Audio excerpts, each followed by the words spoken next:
2023학년도 올해 대학을 들어간 친구들은 정부에서 발표한 그 정시 확대, 즉 16개 대학교 정시 확대 기준으로 대학을 들어갔고 2024학년도 지금 고3들은 드디어 이제 서류가 대폭 축소돼서 대학을 들어가게 됩니다.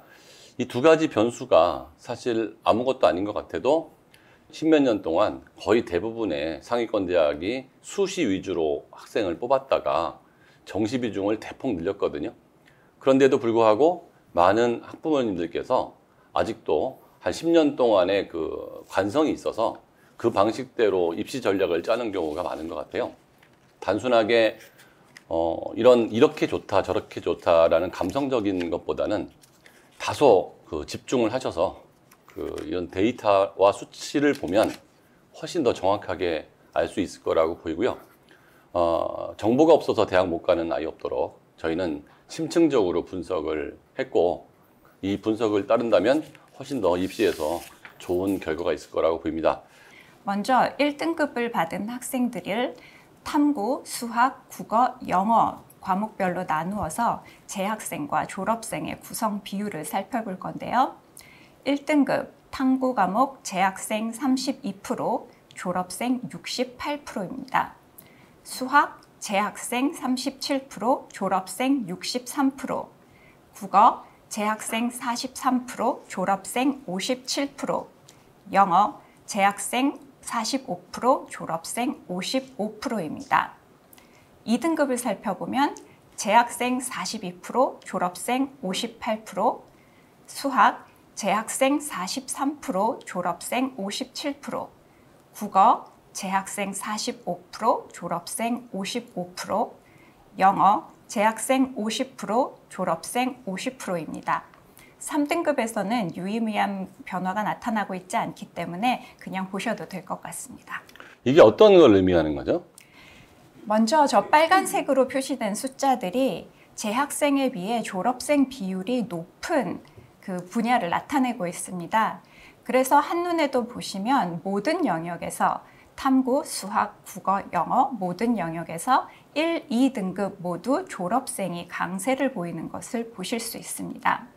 이것은 수능이 패턴 문제이기 때문에 기출 문제를 많이 풀어본 졸업생이 유리한 것이 아닌가 하는 분석을 해보았습니다. 그리고 두 번째로는 재수 시 성적 향상 가능성이 높은 과목이 탐구, 수학, 국어 순으로 보이는데요. 이것은 한눈에 보시기 좀 어려우실 것 같습니다. 그래서 자세한 내용은 뒷장에서 설명하겠습니다. 이지수 선생님, 이 표를 보고서 본인이 생각하는 또 어떤 함의가 뭐가 있을까요? 지금 이제 탐구 영역이 1등급대를 보시게 되면요. 거의 졸업생 비율이 2배가 넘습니다. 2.1배 정도 되고요. 수학 과목이 1.7배, 그리고 국어가 1.3배, 영어가 지금 1.2배 정도 나오더라고요. 이거는 이제 턴의 문제인 것 같아요. 저희 선생님께서 늘 얘기하시지만 수학을 누가 제대로 돌렸느냐, 그리고 탐구 과목을 얼마나 집중했느냐가 아이들의 어떤 수능 등급을 갈랐다라고 보시면 될 것 같고요.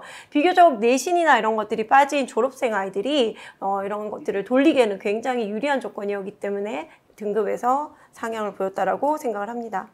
저는 이 표를 보고서 굉장히 중요한 의미들을 몇 개 찾았는데요.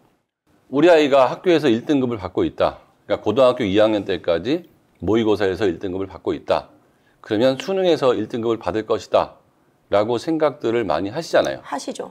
그런데 여기 탐구를 보면 재학생이 32%가 1등급이고 졸업생이 68%가 1등급이라는 얘기는 고등학교 2학년 때까지 1등급 받았던 아이 중에서 3분의 1만 계속 고3 때도 1등급이 유지된다는 얘기죠. 맞습니다. 그러니까 지금 내가 1등급을 받았지만 그때는 재수생이 포함되지 않은 모의고사에서 1등급을 받았던 거고, 그러니까 재수생이 포함되는 고등학교 3학년 모의고사에서는 1등급을 받기가 굉장히 힘들어지기 때문에 이 탐구 과목 같은 경우만 봐도 3분의 1, 수학도 마찬가지죠. 거의 30%밖에 안 되잖아요.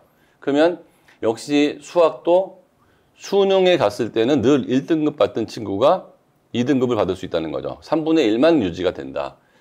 국어 같은 경우는 뭐 그거보다는 약간 높긴 해도 역시 제 졸업생이 57%나 들어오기 때문에 늘 1등급 받던 친구가 수능에서는 1등급을 못 받을 가능성이 있다. 영어는 좀 비슷하게, 영어도 절반 정도예요. 영어는 절대평가니까 약하다고 하더라도, 그러면 왜 탐구나 수학이나 국어 같은 경우가 저렇게 되느냐. 특히 탐구가 32%밖에 재학생 1등급이 안 나오는 이유는 뭐라고 생각하시나요? 저는 일단은 좀 내용적인 측면도 봤으면 좋겠습니다. 2학년 모의고사, 물론 이 선택을 하거든요. 물리면 물리, 생명이면 생명 이렇게 선택을 해서 보게 되는데 내용이 3학년 되면서 난이도 자체가 확 뛰어버려요. 재학생 아이들 같은 경우는 그 난이도에 적응을 못한다든지 했을 때는 여기서 한 번 더 이제 당황을 하는 경우가 생겼습니다. 이제 고등학교 2학년 탐구 모의고사 수준하고 네. 3학년 그 수능 수준은 완전히 다른 시험이거든요. 네, 맞습니다. 그러니까 2학년 때 등급이 나온 게 뭐 3학년 때 거의 유지가 안 된다고 봐야 될 것 같고, 탐구 과목은 거의 대부분의 아이들이 중학교 때 좀 열심히 하다가 고등학교 1, 2학년 때는 내신이나 수학이나 국어 공부하면서 미루고 있다가 고3 때 다시 들어가는데, 고2, 고3 때 공부하는 양이 기껏해야 1년에서 1년 반. 근데 재수를 한다고 그러면 1년 정도를 더 공부할 수 있는 거여서 이 탐구 과목은 재학생의 공부 양이 1년 정도라면 재수생은 2년 공부하는 거잖아요. 2배 차이가 난다는 거죠. 그러니까 2배를 더 공부를 할 수 있고 그다음에 고난이도를 공부할 수 있는 시간이 주어져서 재학생들이 만약에 만점을 받겠다는 마음을 갖고 계시다면 최소한 탐구를 공부할 때 처음부터 내용을 다 파악하고 심화, 고난이도 문제를 풀겠다는 전략보다는 내용을 공부하면서 유전은 따로, 연력학은 따로, 사용문화 도표는 따로 같이 병행을 해줘야 마지막에 1등급이나 만점이 나오지. 그렇지 않고 내용을 다 파악한 후에 막판에 고난이도를 공부하려고 하면 시간이 부족해서 재수생한테 밀리는 일이 생길 거라고 보입니다. 굉장히 좋은 전략 같고요. 1등급은 32%대 68%인데 왜 2등급은 갑자기 10%나 올라와서 42%대 58%냐 이거죠. 다시 말하면 탐구에서 아주 제가 아까 말했던 킬러 문제가 아닌 문제는 재수생이 덜 유리하다. 그렇죠. 왜냐하면 재학생도 킬러 문제까지 푸는 데는 굉장히 시간이 많이 걸리고 고통스럽지만 킬러 문제를 제외하고 연습하는 거에는 재학생들 할 수 있기 때문에, 그래서 지금 고등학교 3학년이라면 내가 반드시 만점을 받아서 의대를 가야 되겠다는 아이들은 킬러까지 굉장히 풀어야 되지만 그렇지 않은 친구들은 일단 2등급 수준 킬러를 제외한 문제까지 일단 빨리 풀고 남은 시간에만 킬러 문제를 푸는 식으로 가는 게 좋을 거라고 보이고요.